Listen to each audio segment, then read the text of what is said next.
Good afternoon, YouTube. Excuse the hair, I haven't cut it. We're on the Chia Pet stage. I need to cut it. Uh, it is 12:27 Eastern Time on Saturday, the 10th? I think? Yeah, Saturday the 10th. Hope everybody's having a great Saturday and are preparing to have a great Mother's Day. To all the mothers out there, happy Mother's Day.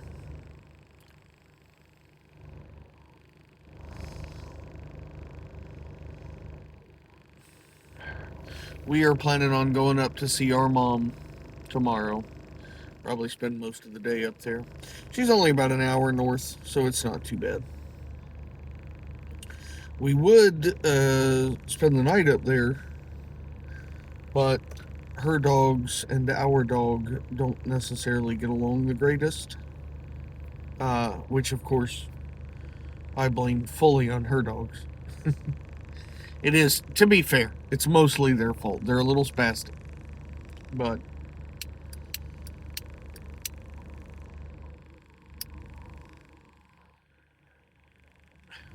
thanks, Greg. So yeah, we're gonna go spend some time with her tomorrow. Looking forward to that. But point of this video is a video response to 209 Piper, who crossed the 100 subscriber mark some time ago. I think he's like 163 now. But he was waiting for the Codger Challenge to be over.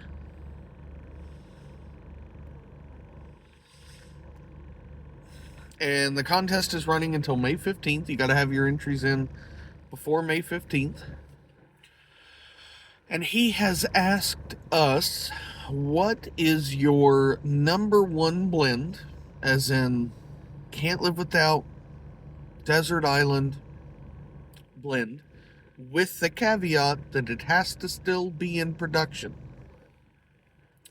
So, for instance, I cannot say that my number one desert island blend would be H.H. Bold Kentucky, because despite the fact that I have a little bit stashed away, it's no longer in production. And I think he wants people to use these videos to get ideas of new tobaccos to try. And if we all spout a whole bunch of nonsense that nobody can get anymore, it's not going to help anybody. So,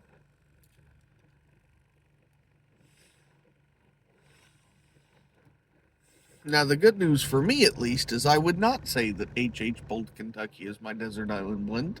Not anymore. I would have said that at one point. But my desert island blend, through months of repeated smoking and, as they say about warts, growing on me. Not that I have, that sounded wrong. Whoops. I do not have warts, people. Well, I've got the little skin tag things. Those are warts. Anyways, it has grown on me more and more over the past several months, to the point where it has become the blend that I would not want to live without. And that blend is Cornell and Deal's Big and Burley, which is what I have in this pipe. The second part of the question is why? Why is that your forever don't want to live without desert island blend? And to me,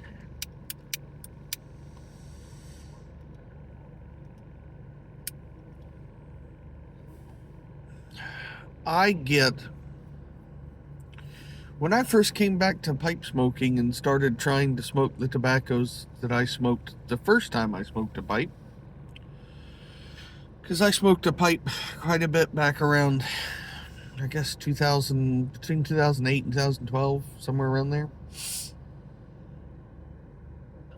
And at that point in time, I smoked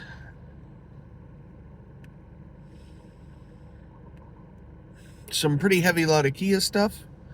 So we're talking Nightcap. It was Dunhill at that point. Nightcap, Pirate Cake, stuff along those lines. Frogmorton Cellar. Then I also smoked some aromatic stuff. So the original Hobbit's Weed by Tewksbury and Company. Scotty's Blend Trout Stream. Piper's Pleasure from Boswell's.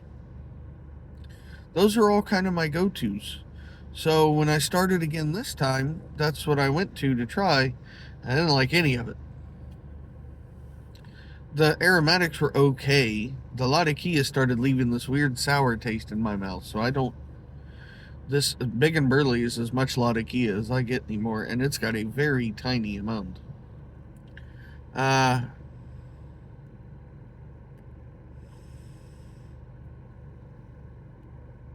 But, so to be fair, the first time I smoked pipes, I was still mainly into cigars. Absolutely mainly a cigar guy.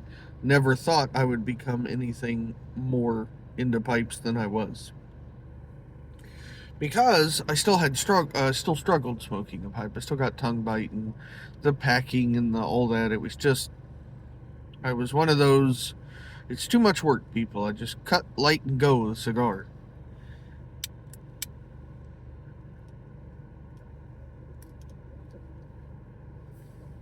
So, this time around, I had picked up the cigars again and I was smoking cigars, but then I decided to try the pipe again.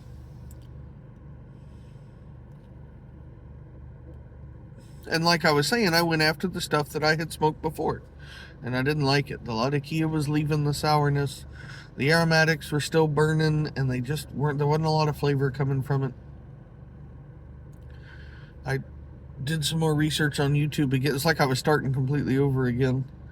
Found Mutton Chop, which I think a lot of people rely on Mutton Chop for his techniques. And I found the breath method or the breathe method. So that's what I started using. And that definitely helped. So then I was able to smoke, I practiced and I got to the point where I could smoke a tobacco without too much burning, without the bowl getting real hot or anything like that. For the most part, if I was focused and concentrated. But I still just wasn't getting much out of the tobaccos.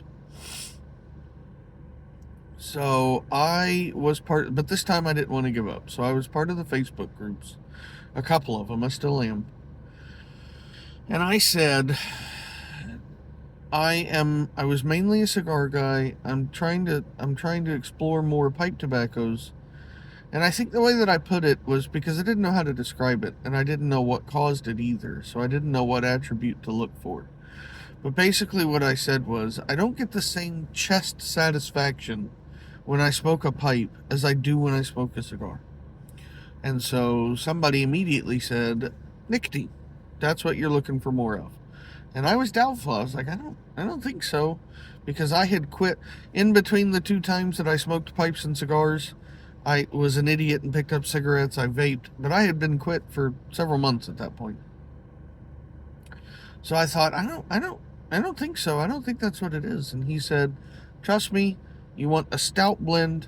Get off of me. Here's a list of things to try. And among that list was Haunted Bookshop, of course, like everybody with a stout blend is going to recommend Haunted Bookshop.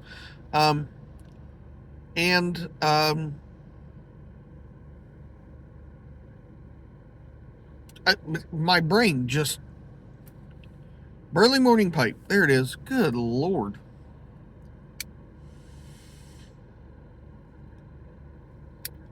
And, so sure enough, I tried it. And that's why, so I do still think it's not 100% nicotine that I was looking for, because Burley Morning Pipe is not super high in nicotine. At least according to what I've read. But that did it. That did it. I started hitting the Burleys heavy. And it turned out I'm a Burley guy, so...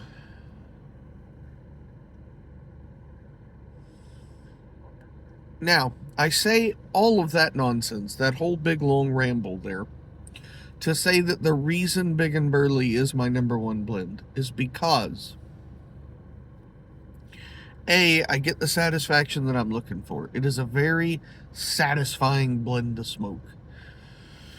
Man, you come out after a meal and you got a pipe full of Big and Burley and you just sit there and it's a very satisfying blend.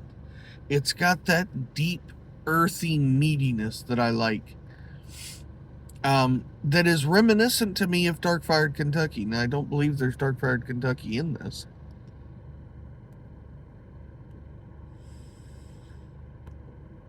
But just the flavor profile that I get from it is reminiscent of Dark Fired Kentucky. And it's just easy and cheap.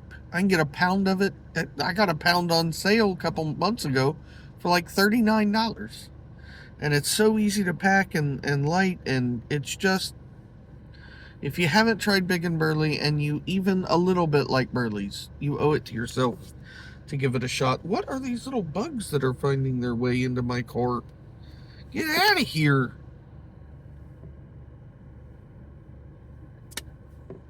Ah, got him. Sorry for the detour. I'm going to roll up my windows some. I don't want all these bugs in here with me. I don't know what they are, but they're annoying. They look like they're supposed to be love bugs, but they're smaller than that.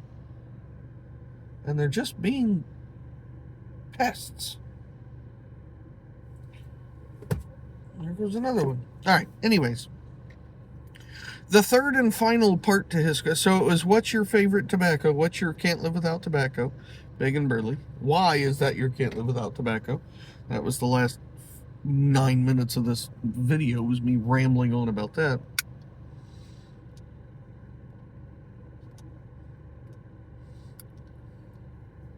And then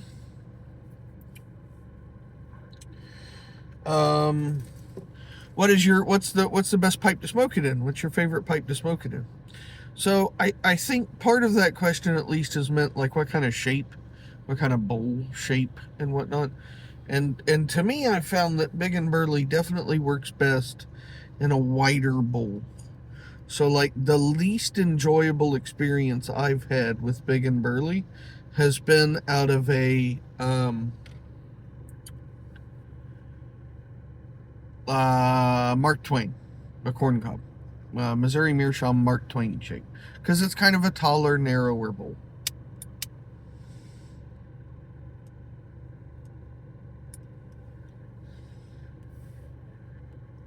But the best experience I get is out of my Brian Dorton, which I call my dwarf pipe. Now, I will say that one of the taller and not as wide bowls, but still substantial, the pub pipe, it does smoke really well out of the pub pipe. But this pipe is just, it is like made for Big and Burley. This pipe freaking freight trains some Big and Burley. And it's got the big bowl on it, nice big walls. It's a decent length, so it's not, you know what I'm saying? It's not super tall. It's just, this pipe, Big and Burley. So,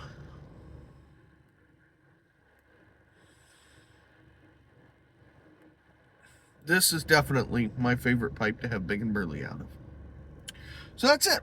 That took 14 minutes for me to answer 3 very simple questions. So my apologies. I hope you all have a great rest of your Saturday. I hope you have a fantastic Mother's Day. I hope you get to spend time with your mother or a mother, whether that's your actual mother or your wife or a sister or a good friend or something. And I just hope it's a great day. And we'll talk to you next time. See ya.